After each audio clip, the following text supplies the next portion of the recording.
नमस्कार दोस्तों, स्वागत है आपका जय दोलक के यूट्यूब चैनल में। आज के वीडियो में मैं आपको बताने वाला हूँ डीजल इंजन और पेट्रोल इंजन में बेसिकली फ़र्क क्या है, डीजल इंजन का जो प्राइस डिफरेंस है वो किस वजह से है, तो मैं आपको वही बताने वाला हूँ। और डीजल इंजन जो है वो बल्कियर क्यों होते हैं।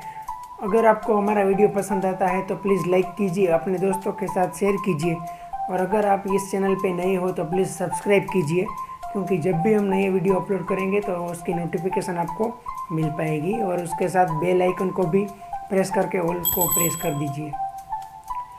तो बेसिकली डीजल इंजन है वो थोड़े से बल्कियर होते हैं। डीजल इंजन के जो बाहर के पार्ट्स है एक्सटर्नल, वो थोड़े से थिक रखने पड़ते हैं। और डीजल इंजन जो है उसमें एयर फ्लो ज़्यादा होता है, इसीलिए वो पेट्रोल के मुकाबले थोड़े से ज़्यादा प्रेशर के साथ उसका जो एयर फिल्टर है वो भी उसको प्रेशर झेलेगा, और आपकी गाड़ी का टर्बो है वो भी थोड़ा ज़्यादा प्रेशर में रहेगा, इसीलिए उसको थोड़े से हेवी बनाए जाते हैं।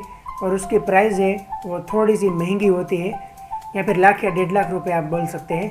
वो थोड़ी सी वो प्राइस उसकी महंगी होती है।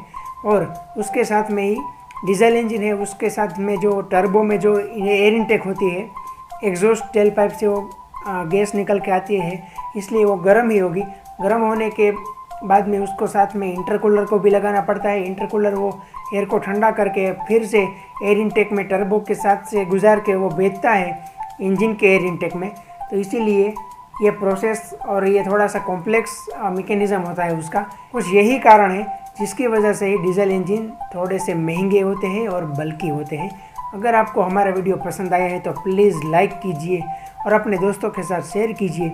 अगर आप इस चैनल पे नए हो तो प्लीज़ सब्सक्राइब कीजिए और साथ में बेल आइकन को दबाकर ऑल पर क्लिक कर दीजिए, ताकि जब भी हम नया वीडियो अपलोड करें तो आप तक वो हमारी इन्फॉर्मेशन और सभी वीडियो पहुंच सके। धन्यवाद। जय हिंद।